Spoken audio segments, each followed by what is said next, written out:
Welcome to Venture Step Podcast, where we discuss entrepreneurship, industry trends, and the occasional book review. They say you can make it in New York, you can make it anywhere, but what they don't tell you is that you're going to have to survive health scares, blizzard with no heat, all sorts of nonsense. Today in this episode, we'll be discussing a couple things.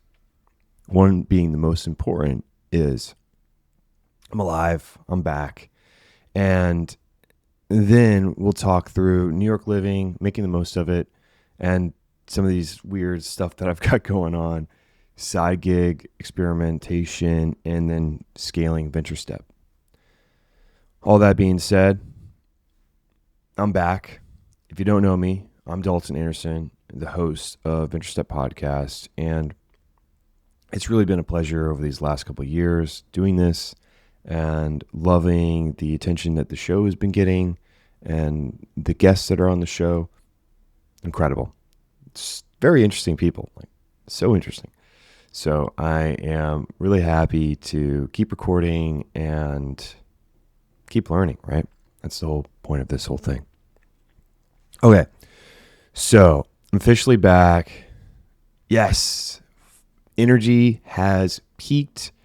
I am no longer having these false starts. I thought I'd be back sooner, but it took a while. I think into December-ish is like, I was like, okay, I'm back. Now I'm like, whoa. Like I've got crazy amount of energy. I am ready to go. If I don't do a lot of stuff throughout the day, I can't sleep. I've just got too much. I'm an Energizer bunny, which is great. So energy levels are back. I am not super tired after I do something. A couple of days later, I have a huge spark and passion for whatever thing I want to do because I've got the energy to exert towards it. And then the other piece is my hair is no longer falling out, that's huge. I was pretty bummed about that. I was not a fan. So it has grown back. I was putting in little, I think it's like Jamaican castor oil and some serum that my mom gave me. I've been taking some morning goo thing. I call it my morning goo. It's like mushrooms and other things that's supposed to be really healthy. And I think it works. So appreciate it, Mom. And that's been part of my morning routine for some time now, which is great. I think there's no other way, right? There's no other way forward, but it was really tough for sure. And I lost a lot of weight. I got back all my weight. I've regained it. And so now I am big and jacked. Yeah, so now I'm in great shape again. And it wasn't that I wasn't in great shape. It just, I think I was underweight when I got super sick. And like I was like 140. So I'm 6 foot, or if you want to be very technical, 5'11" and 7/8. At 135, 140, that's pretty light. And you could see it. Like there was bones where you shouldn't be able to see bones, type of thing. So I'm happy to have my muscle back and the energy and passion. Loving it. So where does that passion go? Well, it's been going into continuous learning and side biz. So Venture Step has grown and it's into its own animal on its own, which I told you it would, but it has done that. And I'm also working on things on the side. I can't be too public about it on the podcast because people from work listen to it. I don't think it's a bad thing, but still everything's in flight and I'm still tweaking on it, but I'm in the process of just working on data science type of projects that could be beneficial in a enterprise scenario. Who knows? But I think that they could be. They could not. And if they're not, that's not a big deal, right? In the last episode, we'd spoken about just go for it. And the worst thing that could happen is that you're a better person, better employee, you're more intelligent, you're more interesting to everybody, not just work, but your personal life too. Like having experiences, challenges, failures, it's all part of life. who cares? No one cares. Like, the people complaining about what you're doing, that is a reflection of them. Maybe just a sidebar. When I'd started my own business in college, which failed miserably, which was fun, you could definitely tell that even adults were not cool. And when I say adults, like, I guess I was an adult at the time, like I was over 18, but college kid, people still see you as a kid. And adults and other students, sometimes they supported the idea, but they also supported the idea of failure as well. Like, they didn't like that I was going and trying to do this, or they didn't fully support it, or you could just tell that they didn't want it to work, which is fine. Everybody's entitled to their own opinion. But I think the lesson there is just worry about yourself. It's great. Even your closest friends, if you go and try to do your own thing, or you go take a chance, like maybe you're 35, you want to go back to school and change your career. People are going to be like, wow, that's crazy. You shouldn't do that. Oh, wow. Who cares? Just do your thing. Do your thing. That's my advice to you. I mean, I'm not some wise man, like a monk man in the mountains, but the worst thing that could happen is it doesn't turn out well. Then you just reset. There's risks associated with it. Don't get me wrong. But there's also risks of not doing anything. Not doing anything is a choice in itself. So keep that in mind. Like, not making a choice is a choice. So, continuous learning. The real piece here is just do your thing, try something new, learn something. And this data science project, it's ballooning into a massive data set, hundreds of millions of rows. So what that forces me to do, it forces me to put everything in the cloud. And I've had interaction of doing stuff in the cloud before on, I would say, like the front end of the cloud, but I've never been I hit my mic, sorry about that. But I've never been a back-end cloud engineer. Like, I've never done that. So learning all just the UI on Google Cloud, I mean, there's a lot going on. It's just crazy. It's easier to use a search function if you know what the tool's called than to actually find the tool, which I think is ridiculous. But yeah, there's just a lot. And it's fun. I'm learning a lot. But it is interesting to navigate the UI and running stuff in the cloud, which is similar to running it on your local computer. There's differences and nuances, and then structuring everything and learning what they call things. Like, they call it a bucket instead of a lake, a data lake. If you're not familiar, that's where you put a whole bunch of data. It's cheaper to put it there than other places. And I'm trying to get it to a place to where all the data is indexed and combined. And then I want to get it to a place where I unify the data and then run it through BigQuery and make a machine learning model, which would be pretty cool. A machine learning model on a couple 100 million rows, like I think 400 million would be pretty decent. See what you can make of it, and then keep tuning the model until I get something cool. How long that takes, I have no idea. It could take me a week. It could take me a month. It could take me a quarter. But it's a really fun project, and I'm enjoying it. And it doesn't have to make money, and if it doesn't, then that's fine. I think the money part is a byproduct. So maybe you don't make money on the project that you're working on now, but since that makes you a well-rounded, more skilled, more intelligent, interesting person, you might have a better job networking or getting that opportunity because you've got additional knowledge that you typically wouldn't have. That's where more money comes from. Like, this podcast doesn't make any money at all, but eventually I think that somebody will find the show interesting. If I was looking for investors, they check out the show. They're like, wow, this person's really been about their stuff for years. Like, that's crazy. Like, they've said that they're going to be doing these things for years, and they're doing it. So just keep that in mind. It's people desire byproducts. They desire love, a partner, a good job, to be a leader, like a leadership role, awesome life. Those are byproducts. And it doesn't even have to be about money. It could just be like, all right, well, things that cost no money. Great partner. Having a great partner is a byproduct of who you are.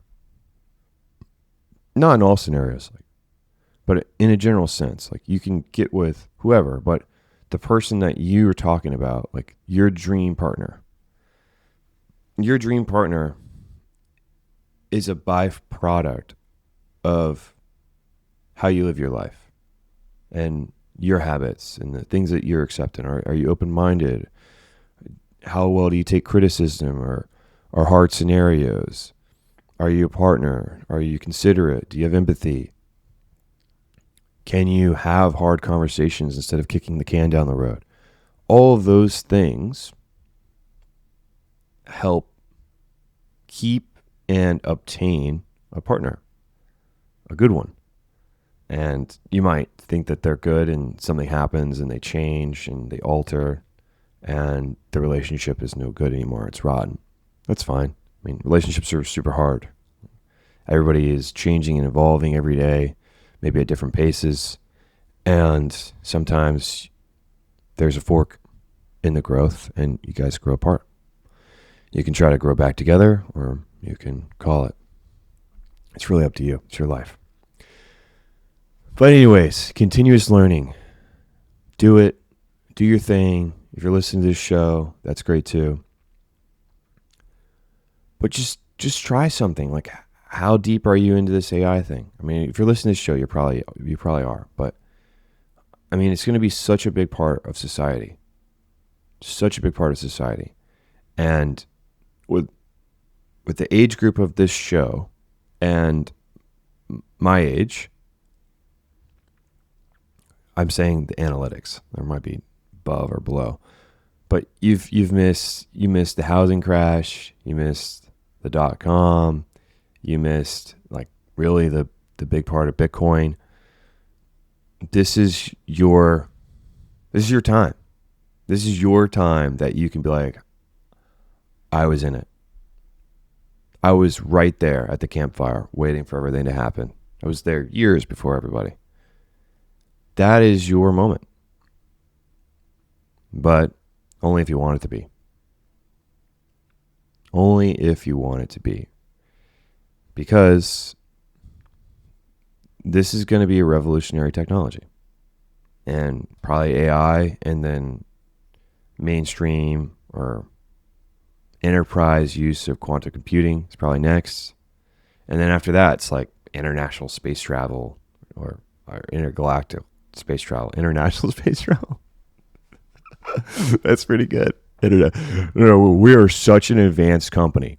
We specialize in international space travel. That's got a bow on it. That sells right there. That is a salesman statement. No, we're not. Hear me out. We're not an aeronautical company here. Listen. We are a international space travel company. We don't fly. We explore space internationally. It sells itself. But yeah, just work on side projects, and then just that side project can be a passion or not a passion, and then you'll see what comes of it. No big deal. And it doesn't have to be coding. It could be some kind of volunteer thing. It could be starting some group or a clothing company or some kind of software or manufacturing thing. It could be coaching your son's team. It could be anything, but just get involved. Be present. Do what you're passionate about in the moment that you're passionate about, because passion fades. And if you don't set aside time to pursue your passions, then you live a life void of passion. And that's no fun. So that's my encouragement. Okay. Venture Step. Venture Step has grown. Venture Step has grown in its own thing, as I said earlier. And it's grown so much that, one, I need to be worried about the production quality of the show. And it's not that I'm not worried ever, but it's like, oh, well, it's just me. It doesn't really matter. I mean, I can make mistakes. It's fine. But when you have guests on the show, it's a little different. And especially if they're not my friend, they have a media presence. It's important. It's a big deal. So then it becomes a big deal. So there's the growth. And my podcast infrastructure doesn't necessarily support the growth that the show has sustained. So I need to transition. I need to transition from being a solo podcaster into a recorder / coordinator versus handling the whole workflow myself. Because there's a lot that goes into podcasting. It's a lot less work than it used to be. And that's why you're seeing a whole bunch of podcasts pop up, because there's a lot of software that handles quite a bit of what a podcast needs to be. Clipping your videos, making segments of your videos, editing the audio, helping you make thumbnails, all that stuff. It's still, you've got to make sure it works correctly, the audio is good, that the clip is coherent. You've got to download it, upload it to whatever website. You've got to add captions. You've got to put it into the playlist, and you've got to schedule everything, which isn't that much work. Hear me out.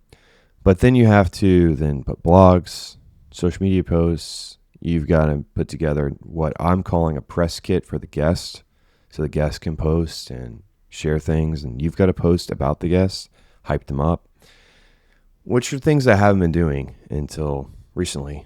But that's a lot of work. The back end administrative stuff is a lot of work, especially if you want to present the show in a way that the guest would expect it to be and the way that you would attract better guests. So I'm transitioning from Riverside, I think it's Riverside FM, to Descript. So right now, this is my first recording in Descript. And the reason why I left Riverside was there's just too many inconsistencies. They move really fast, but they move fast and break stuff. And I can't have my workflow breaking to where I've got to make all the clips, or I've got to do the segments, or the transcript isn't working, or whatever's happening is happening. And it's like a 4-hour, 5-hour unexpected time sink, because I've got to figure out what went wrong, redo it, and then process everything myself. It's a lot of work. And it's unexpected. And when those things happen, it reduces my confidence. And then there was something that happened on Riverside where this is the first time it ever happened, but it had combined two separate recordings, one with like bloopers and the other one that was the recording we wanted. And it combined them at like weird times so that I didn't notice. It combined it, like put it on like the mid intro, like not the beginning of the intro, the end of it. And so I listened to the first part of the intro, like, okay, we're good. And then I listened to other parts of the episode just to make sure the sound quality was good. And there is a complete blooper in there. And that was unacceptable. And I reached out to Riverside, and they didn't really know what was happening. So that was concerning and not good, because it happened on a guest episode.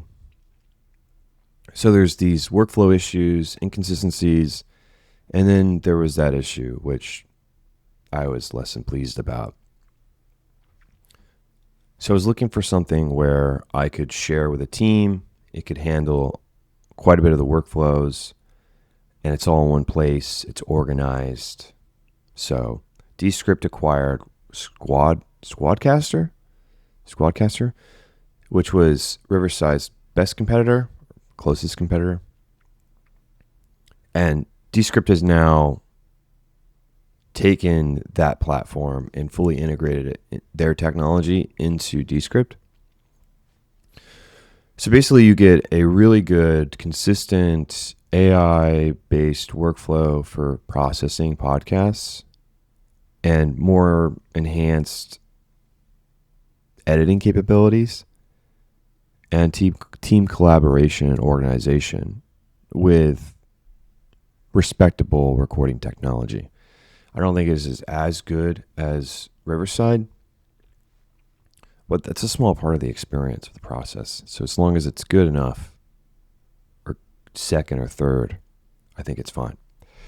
And so I have been working to transition off of Riverside. So I'm migrating all of my 100 plus episodes into Google Drive, and then eventually I'll migrate the raw episode into Descript at one point. Oh, wow. If you're on video, or you're watching me or you're not on video, I'm wearing a button-down shirt, and I was talking, and my button came undone. So now it's like deep chest. I button my shirt up. It was crazy. They just did that on its own, by the way.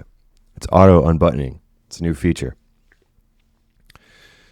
Okay, so with venture step scaling, I've got to scale with it. So I've got to move off of Riverside. I've got to move into Descript. I've got to contract additional help, a virtual assistant, to help with this processing, editing, and correspondence with emails. I try to respond to 5 emails a day.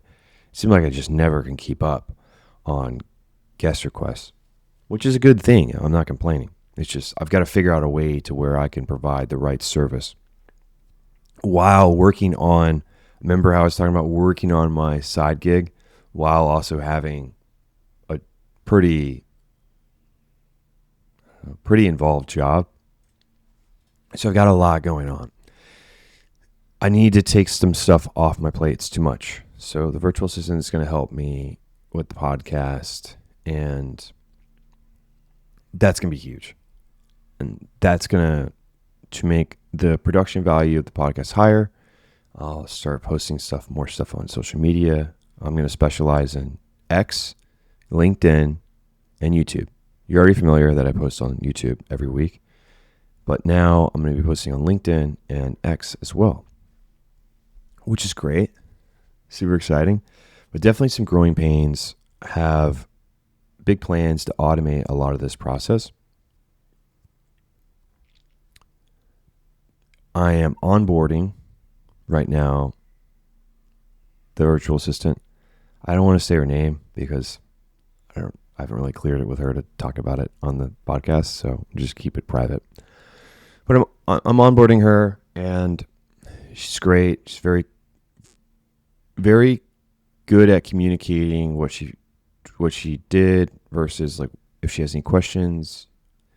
I think there's times where if you're people managing, people don't understand something, they're afraid to ask, which is a huge issue. If they don't know what they're doing and they do it anyways, it's like, okay, well, you wasted your time, you wasted my time, you wasted everybody's time here. Like, I really wish that you felt comfortable asking, hey, can you go over that one more time? Or I'm not really following here. Can you help me out? And of course, I'll help you out. I think the only problem is if I have to do that like 6 times on something, it's like, okay, like what's going on? Is it a me thing? Should I record a video demoing this? Like, how do we approach this differently so we can learn? But yeah, spend a good amount of time onboarding, and then after the onboarding is completed, then we're turning and burning, baby. That's Venture Step. I don't want to spend too much time talking about myself.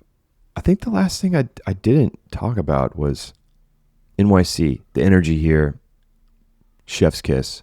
The networking here, incredible. Everything is incredible as long as you got the energy to keep up. If you don't have the energy to keep up, you'll just get stomped to death. So I think that's going to be how I close it. Wherever you are in this world, good afternoon, good evening, good morning. Thank you for listening and listening again next week. See ya. Dalton.